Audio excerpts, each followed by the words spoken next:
Hey, everybody. I apologize, I'm a little late. Welcome to the State Department. Just one thing at the top, and then I'll take your questions. As we seek a solution to the Syrian conflict via political transition in accordance with the Geneva Communique of 2012 and a nationwide ceasefire, the United States continues to emphasize an independent and immediate need for access for humanitarian relief to all UN-designated besieged areas. The UN reaffirmed the urgency of this situation yesterday when it announced the number of besieged areas in Syria had risen from 15 to 18, the overwhelming majority of which are being besieged by the Assad regime. The three additional besieged areas, first is Muadumaya, the second Madaya, and the third is Bakain, are home to an estimated 93,000 people who desperately need food and medical attention and who continue to suffer from the government's abhorrent use of starvation as a weapon of war. The UN estimates that over 486,000 people in Syria are living in besieged areas, and over 274,000 people are besieged by the Assad regime, roughly 200,000 people by ISIL, or Daesh, and over 12,000 people by non-state armed groups and the Nusra Front. All parties must allow for immediate, unconditional, and unfettered humanitarian assistance to reach those in need in all of the besieged areas, including these three. The Assad regime must comply with its obligations under the international humanitarian law, and we've been clear that UN member states, particularly Russia, must also unite to pressure the regime to grant access now, as all members of the International Syria Support Group committed to doing so last November in Vienna. That's it at the top. Brad, over to you. In the same vein, Sure. what is your update on the Syrian talks? It sounds like the opposition saying they won't happen tomorrow. I see de Mistura is now pushing it off to the next few days. Are these in serious jeopardy already? Well, Brad, we've also been, to be quite honest, following the reports out of Geneva. Obviously, we've got some folks, a team on the ground, helping to support the talks. We would note the HNC's announcement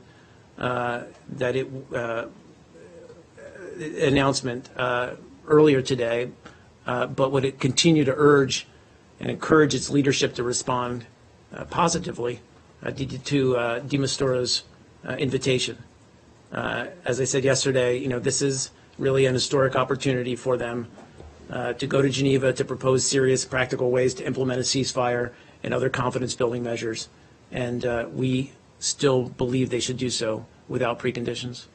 Yesterday you described the talks as a test for the Assad government.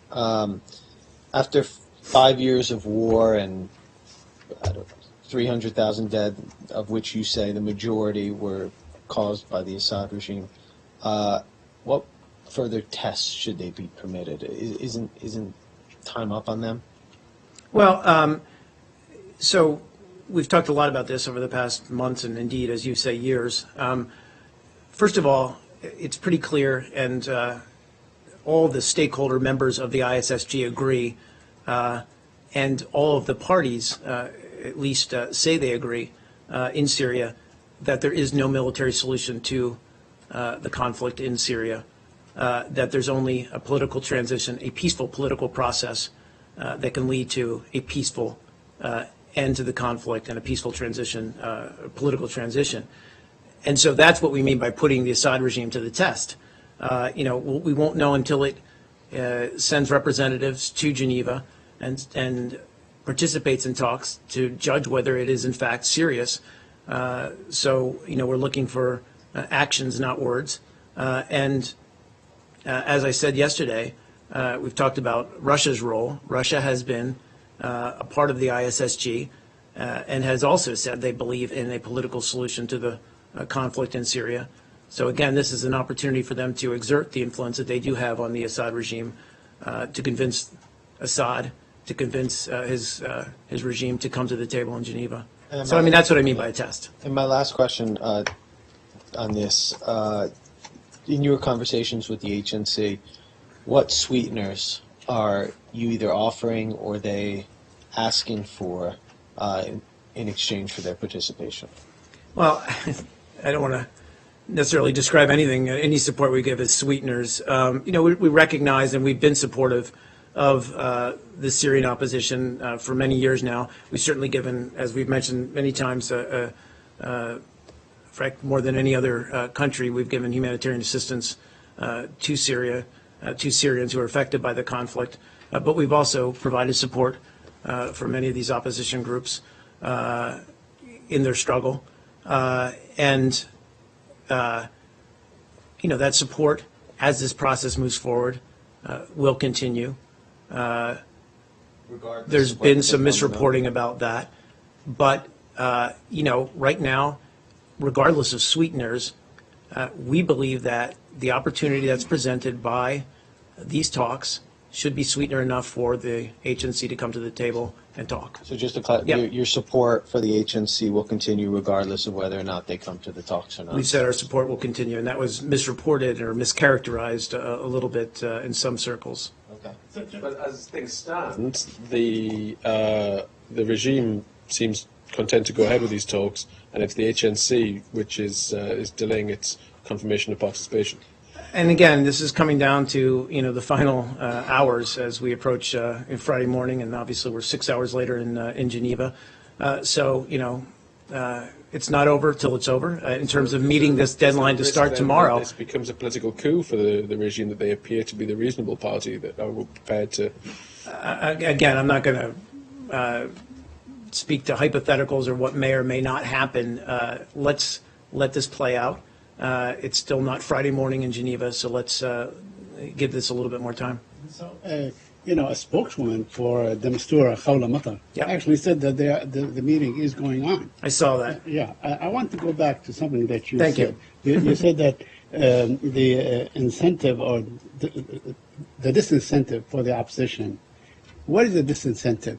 If you already making it available to them, all this aid, whether they go or not, what is the disincentive? Or let me rephrase it. What is the encouraging thing to push them towards these talks if they feel they are going to give this aid no matter what? So we talked about this. It's not, no, it's okay. So the aid is extremely important. Humanitarian assistance, all of that is vitally important, believe me, to the besieged population of Syria. That goes without saying, and that support will continue. But what is presented, the possibility of these talks, is that we establish a serious political process that leads to peace in Syria. The Syrian people need hope. They need to see that a process is in place that will lead to a peaceful outcome, a political transition that they've been struggling for many years now, going on 5-6 years now. And so as much as this process offers the prospect of a political resolution, that should be incentive enough. But you seem to be putting the onus on the regime, you and the European allies and so on. While on the other hand, it seems that no matter what they do, they are taking a strong and entrenched rejectionist position in terms of attending these talks. What do they want in your view? You're talking about the agency. The opposition, the agency, yes. I mean, obviously, and we talked about this a fair amount yesterday. They have their demands. And in fact, what I spoke about at the beginning of the briefing is among their demands, which is humanitarian assistance and access to some of the besieged cities.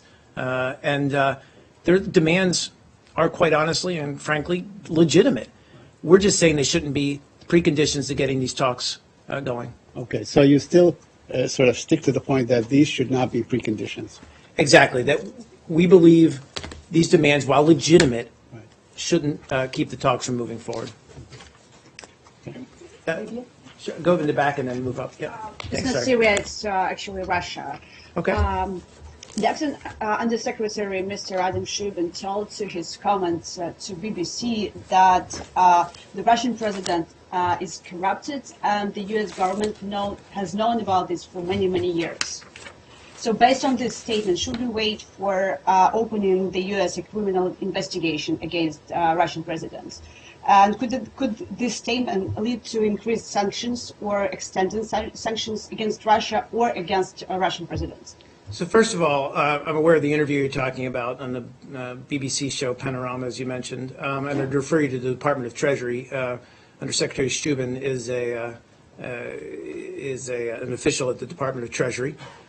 So I'd refer you to them for details on that specific interview. Broadly speaking, our concerns about corruption within the Russian government are well known. We do remain concerned about corruption in Russia at all levels of the government, and we remain concerned about corruption as a malevolent force, if you will, in many countries around the world. I mean, this is something that we're very seized with. It does have a corrosive influence on democratic institutions and the democratic process writ large. It affects the economies. It affects investment and climate. So corruption is a huge problem. And as I said, we are concerned about corruption and its influence in Russia. We have urged and continue to urge the Russian government to support efforts, including by civil society and non-governmental actors, to promote increased transparency and other efforts to counter corruption. What about the personal wellness of Mr. Putin, and is there any chance of opening against him a criminal investigation in the U.S.? I have no estimate in front of me of President Putin's personal wealth or worth, rather, but and I wouldn't wager to guess. In terms of a criminal investigation, I don't have anything on that. Go ahead. Telling on the issue of corruption, Minister for Economic Revitalization Akira Amari of Japan, he resigned under accusations of receiving money from construction companies. Do you think? I mean, he was a key player in the TPP negotiations. Do you think that this will have an effect on the implementation of TPP or the you know what? I haven't seen those reports. And so I can't speak to the exact allegations or the reasons for his resignation. As I said, obviously, corruption is a serious threat in many governments around the world, in many countries around the world. I just don't have the specifics in front of me on this. Sorry. I mean, but it's expected that he's not going to be attending now, obviously, for the signing ceremony in New Zealand. Do you think? I mean, I guess. Well, we haven't seen the reports, I guess, but. Is there any concern at all that this will have an effect? No, I mean, look, I mean, the TPP is broader than one person, as we've said many times from this podium and from elsewhere, that it represents a significant step forward in terms of trade relations and economic prosperity for the region. Sets in place standards that will, environmental standards and other standards that will change the playing field for economic growth in Asia, in the Pacific region, and it's broader than one individual, and we don't expect any delay in the signing, moving forward with it. Please. Libya. I'm sorry? Libya. Libya. It's going to be fun. Pentagon officials say the U.S. is preparing for quote-unquote decisive military action against ISIL in Libya. What is happening in Libya that would warrant a decisive military action? You're referring to what comments exactly? General Dunford's comments last week. Well, I mean, we've talked a little bit about Libya as a place where ISIL and ISIL-aligned groups have gained a foothold. And in fact, as we've said before, this highlights the need in Libya for a unified national government that can partner with the international community to address this threat.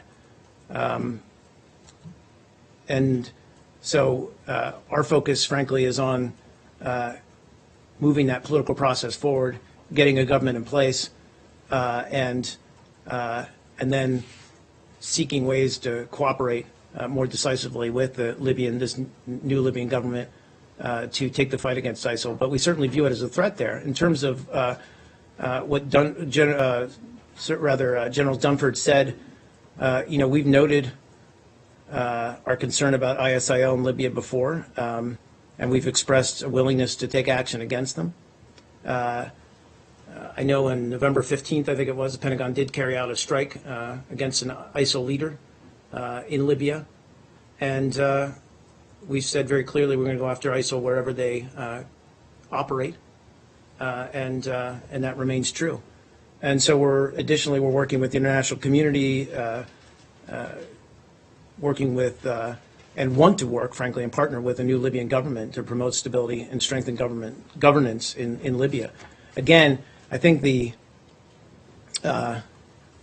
very fluid situation in terms of the political climate in Libya, frankly, we believe allows groups like ISIL to have a foothold. And so we would urge the Libyan government, various Libyan political groups to come together and form a unified national government as soon as possible. Did the Obama administration have any idea back in 2011, as it helped bomb Gaddafi out of power, that before long the U.S. would be back to Libya bombing terrorists? Well, again, I mean, what you've got in many of these, frankly, fluid or ungoverned spaces, this is nothing new. We've seen it with al-Qaeda as well, where these terrorist groups seek to establish a foothold. Again, it's what speaks to the importance of establishing good governance, establishing a government that can create stability through military, through police, also through good governance. And excuse me, let me finish. And that's absolutely vital, and that's certainly the case in Libya. We've seen it elsewhere. We've seen ISIL establish a foothold in Iraq, given some of the instability there, and we've seen it establish a foothold in Syria, obviously, given the tremendous instability caused by the Assad regime there. So, I just acknowledge that we are concerned about ISIL being a threat, seeking to reach out, establish a presence in Libya. And as such, we're going to look at ways we can attack it there. My question was, did the Obama administration see it coming as it helped topple Gaddafi back in 2011? I mean, I don't think ISIL existed back in 2011, but what's it? Okay. Oh, not in its present form, but you can argue with that. Brad, I'll give the question over to you next. That said, what we would like to see in Libya post-Gaddafi is the establishment of a Libyan government that can, again, establish good governance and look at some of these security challenges, and we're absolutely ready to partner with them. As for foreseeing what the threats were on the horizon back in 2011, let's remember in 2011 we had Gaddafi on the ground threatening to massacre huge amounts of the Libyan population at the time, and we stepped in with our NATO partners to prevent that threatened massacre of the people. To what extent did the proliferation of terrorists in Libya catch the Obama administration by surprise? To what extent did well, I mean, look, I mean, we understood that Libya was a very ungoverned space in the wake of Gaddafi's downfall. We worked very hard. It wasn't ungoverned when Gaddafi was still in power. Again, let's be very clear about the situation that you say when we intervened in Libya, and if you need me to walk you through it, I'm happy to do that. But we had the Libyan leader, Muammar Gaddafi, threatening to wipe out cities. I think, and again, I'm paraphrasing now, but to hunt people down like animals or dogs and kill them. He threatened to do that to his own population, so we intervened. Can I follow very quickly? Sure, Saeed. Now, there is, everybody speaks a report of hundreds, maybe even thousands of ISIS members going to Libya from Syria and Iraq and so on. Now, they must be transiting through places like Egypt and so on. Are you working with the Egyptians to sort of catch these guys before they get to Libya? I mean, it's a fair question, and obviously that kind of foreign fighter flow is clearly a priority for us and how to prevent it and stem it. I mean, we've seen the same, we have foreign fighters flying over the border from Turkey. And, so, yes, it is a challenge. yes, we are taking steps with Turkey, with Egypt as well, to stem that flow. We're not there yet, so. I mean, if these guys go over-land, then they are going through countries that are allied with the United States, like Jordan, the Sinai, Egypt, and so on, things of that nature. Sure. I mean, it's a fair question, Said. I just don't have the details on how these guys transit some of these countries, except to recognize that, it's one of our, major areas of effort, rather, in combating ISIL. Sure, Abby. Staying in Egypt, Yep. going back to something that was talked about. Well, that's right. We did land in Egypt after. Yeah. Going back to something that was talked about yesterday, there was discussion about the deterioration of the human rights situation there under El-Sisi. And since the ban was lifted in March of military aid, I believe that the El-Sisi government is expected to receive $1.3 billion, second to only Israel, in military aid from the U.S. Given this deterioration in human rights, is there any discussion of changing that policy? So I would just say our relationship with Egypt is defined by both concerns about human rights as well as, I would say, a shared concern to fight terrorism and to fight ISIL. I don't have any changes to announce in our bilateral security relationship. In March, the president did announce changes to U.S. military assistance to allow for or designed to channel more funds to meet some of these primary threats to Egypt's security, and that includes terrorism and threats to its borders. We believe countries that protect freedom of speech and assembly and encourage development of civil society are frankly best equipped to combat and defeat ISIL. And we regularly convey this message, both publicly and privately, to the Egyptian authorities.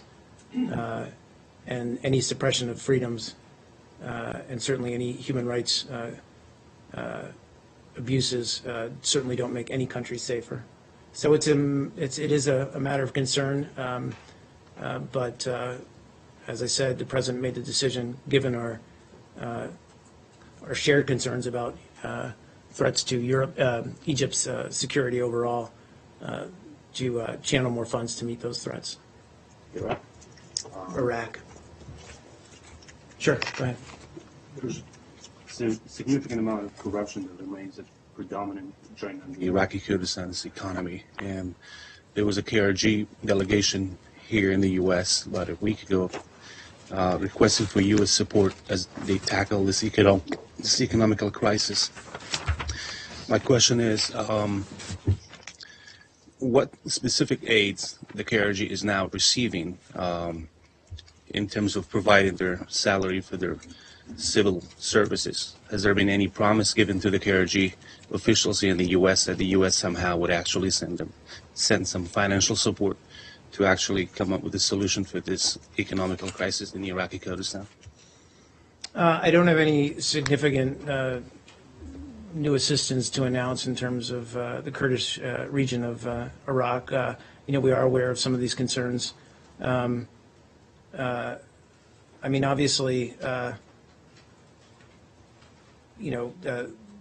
all of Iraq, but certainly that region is under tremendous threat right now from ISIL. We would encourage greater focus on that fight. But obviously, we stand ready to look at offering what assistance we can in terms of support for the Kurdish region. Let's do Israel, then I'll get to you. Okay. Last week, Customs and Border Protection issued a reminder notice that products coming from the West Bank should be labelled as such. This has been reported widely in the Israeli media this evening as a new policy and as some kind of rebuke to Israeli settlement policy. And they specifically said that in some of the reports that it came from the State Department. I understand the order itself came from Customs and Borders Protection. Obviously, I've asked them, but Sure. you give you an opportunity to respond to these reports. Thanks, David. We absolutely right that it was U.S. Customs and Border Protection who reissued guidance on their marking requirements.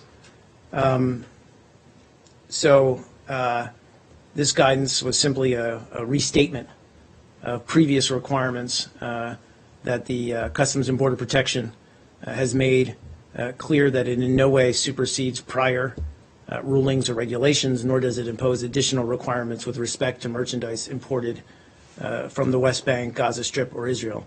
So there's nothing new. This is simply a reissuance of guidance. So why did they do this? Yeah, sure. Thank you. I'm guessing.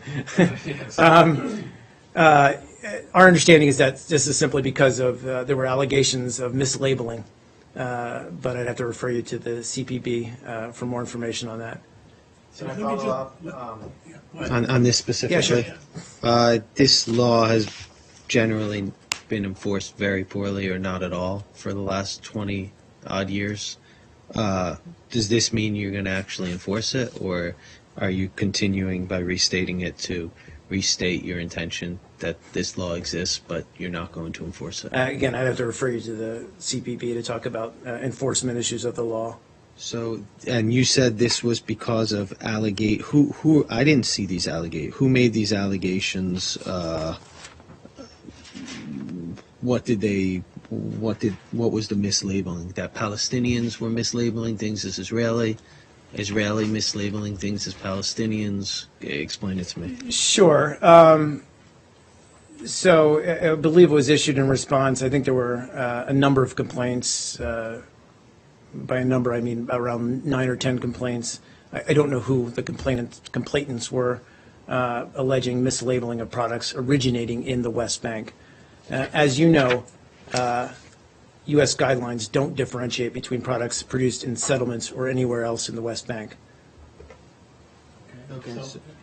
Go on. Yeah, I Go just ahead. want to follow up because I still don't understand. What is your position on let's say, what the Europeans have done last week and so on?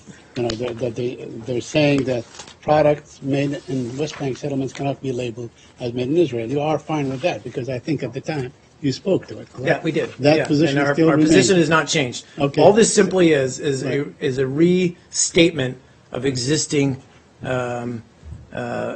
requirements regarding labeling from the West Bank. And again, we don't differentiate between settlements and the West Bank. We do differentiate between the West Bank, or rather settlements or anywhere else in the West Bank. We do differentiate. And again, this is something we talked about with respect to the EU labeling as well. Many countries around the world do this kind of labeling. It in no way represents a boycott or anything like that. Right. And we've said as much about the EU labeling as well. I just don't. Yeah, so I'm sorry, these go ahead. allegations. It's I can unclear get who more did them. detail. That's So- my understanding is that there were allegations that it was mislabeling. Is this general? So if I say today, I think Transnistrian products are going to the U.S. as made in Russia, you'll put out a notice from CBP on this now? No, I don't think it's saying that at all. I mean- Again, I don't have the details on the complaints, so it's hard for me, and I don't know how much, frankly, I can share with you. I go to Customs and Border Protection for a little bit more granularity on what these complaints were, but obviously, they felt there was enough confusion that they needed to reissue the requirements. Yeah. I have one more question on the Palestinian issue, Go ahead. If I may. Today, there's a Palestinian journalist in prison held under administrative detention by the Israelis. No charges have been leveled against him in any way. He's on a hunger strike. He's about to die, basically. And I wonder if you have, if you are concerned, if you would caution the Israelis to either bring charges against him or release him, and that they cannot continue to hold him. Do you have a position on that? You're talking about His name is Mohammed Qiq. He's a Palestinian journalist. In fact, he was working for a Saudi outfit, I think, Yeah.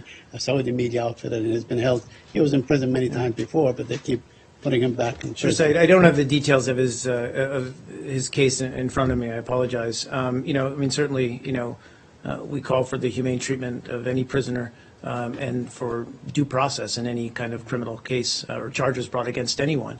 We believe that the Israeli justice system is more than capable of doing so, but I don't have the details in front of me. But in Sorry. the name of freedom of press, you would urge the Israelis to release this report. Again, I don't have the details. I don't know what the specific charges are, so I'm hesitant to respond to whatever his situation is. I just don't know. I mean, more other than broadly saying that he should be treated humanely, and that, you know, obviously anyone has the right to due process. And finally, I wonder if you have a comment on this exchange between the Secretary General of the United Nations, Ban Ki-moon, and the Israeli Prime Minister over the ban's statements on this continued occupation creates feelings of repression and hopelessness and so on. Well, you know, I'm not going to wade into that exchange, as you can guess. You know, we've stated many times there's no justification for terrorist attacks, and we strongly condemn any and all attacks on civilians.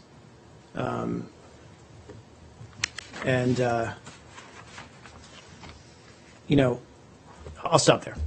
Well, let me ask Go you ahead. about what You he go- said. I mean, do you agree with the Secretary General when he says that this occupation that has gone on for almost 50 years creates feelings of frustration and hopelessness that maybe may push some people to commit acts of violence and so Well, again, forth? I said we believe there's no justification for violence against civilians. What we've said before, and what I'll say again, is that the status quo is not sustainable. Please. About the authorization for the use of military force against ISIL that Mitch McConnell put forward, do you have any concerns about it being effectively an international martial law declaration where the U.S. could take action anywhere with any number of troops and for any duration of time? Do you find anything concerning about this kind of authorization? I haven't looked at the draft legislation. You know, I'm sure that we're working with Congress. I'd also refer you to the White House on some of these issues, so I don't have any particular comment to that. You know, what we want to see, as in any case like this, is a robust debate within Congress, and we're ready to look at any legislation once it passes. It offers sweeping powers to the president. Do you think, would you like the next president of the U.S. to have such an authorization? Again, without having it in front of me, without having studied it, I'm not going to offer a judgment on it. Please. Do you feel that this is a step to sort of augment the president's strategy in the fight against ISIS? Mitch McConnell? Look, again, this is something we've been back and forth with in Congress many times. It's this ongoing discussion. You know, what I think we want to see is, as I said, is a robust debate within Congress on the AUMF going forward. We would welcome that. In the absence of a different kind of authorization, would the administration be inclined to accept this sweeping one? Again, we're looking at the legislation, working with Congress, but nothing to announce on that. Please. The point is, you still don't think you need this anyways, right? You have a legal war as far as you're concerned. We believe we have legal justification, yes. Please. On North Korea, I know we talked about this a little bit Yeah. yesterday, but the South Korean government has essentially basically confirmed that the North Koreans are preparing for some type of missile test or launching of a rocket. Do you have any update or comment on that? I don't. I mean, I can't really speak to what we would regard as intelligence matters. So I don't really have any other comment on that. Do you have any concern that such provocative actions, as you call them, will continue to drive a wedge between the U.S. and China? So, I mean, I just spoke about this yesterday. I mean, the Secretary was just there. Deputy Secretary Blinken was just there. On both visits, we talked extensively about how we need to, or approaches we can take to get North Korea back to into talks and to stop its provocative actions. We continue those discussions. We don't agree on every point or every possibility or every step of the way, but we're going to continue having those conversations. I don't know if I'd call it a wedge. It's among, we have a lot of issues in our relationship with China, and this is among them. It's one, obviously, that affects the stability and the security of the region and of the Korean Peninsula. So we obviously take it very seriously, but we're going to continue those discussions.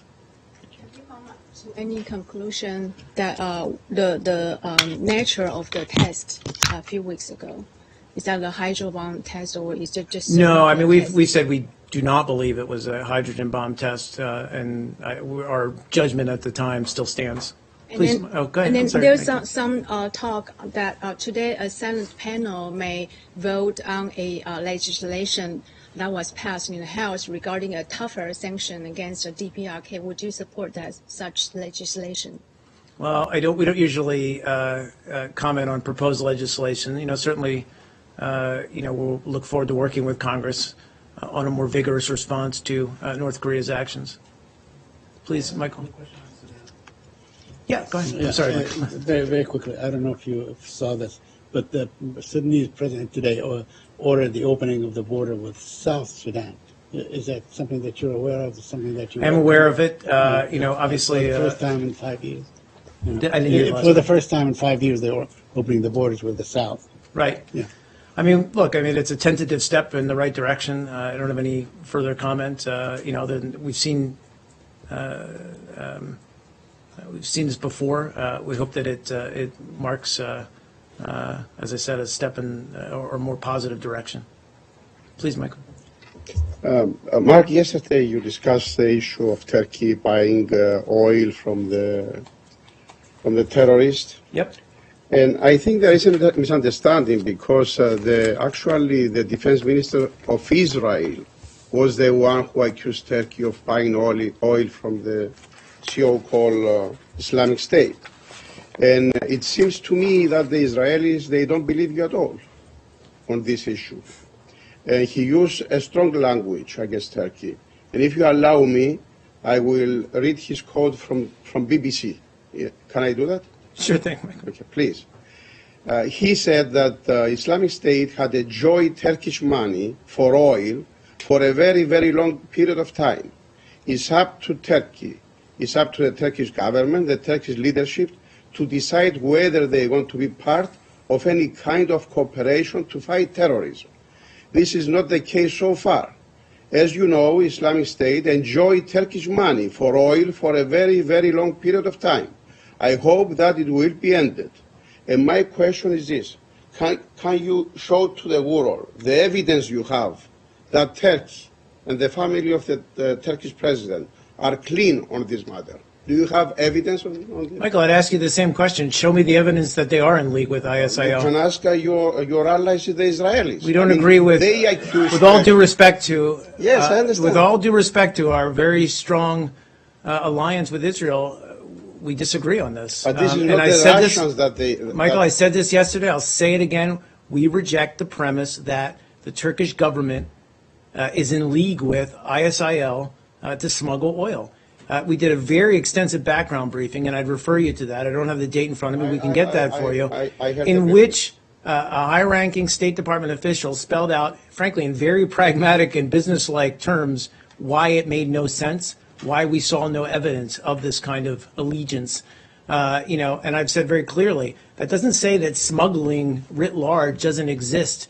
But frankly, in terms of oil smuggling, what we've seen, what our intelligence shows us, is that ISIL, when it does refine oil, it sells it at the pump to various entities within Syria.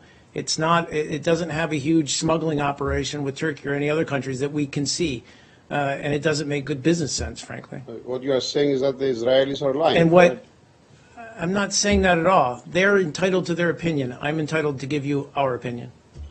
Please. I previously asked you to what extent did the proliferation of terrorists in Libya surprise the Obama administration, and from your response, I got a sense that maybe it did not surprise U.S. officials. Correct me if I'm wrong. No, I mean, look, it's an odd question because, to be perfectly honest, terrorist groups are constantly morphing, changing. Terrorism is terrorism in that region of the world is very difficult, but it is possible to to destroy it and to degrade it and to disrupt those networks. Frankly, we, the United States, with our allies and partners, have done a pretty good job doing that against Al Qaeda. and we continue to degrade, and we will ultimately destroy ISIL. But when you're asking whether we were surprised at the time, I think when you look at post-conflict Libya, anyone at the time would have said that you need to establish, and it's not just post-conflict Libya, it's any place where there's a transition after an autocratic regime where you need to put in place some degree of governance, maintain security, all those things that need to happen and continue to need to happen in Libya. And that remains, on our part, within the State Department, a vital focus of our efforts in Libya. Establish that central government so that we can partner with it on areas like security, on rooting out ISIL, on confronting some of these other terrorist groups that have taken root there. Because that's what they do.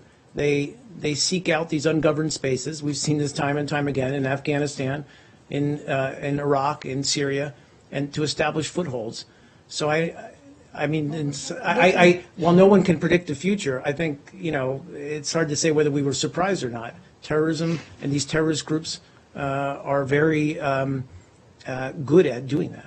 Looking back at 2011, did the administration see it as a possibility that Libya could become a terrorist I feel like I haven? answered your question. I'm sorry, to the best of my ability, at least. Is that it, guys? Thank you. Thanks.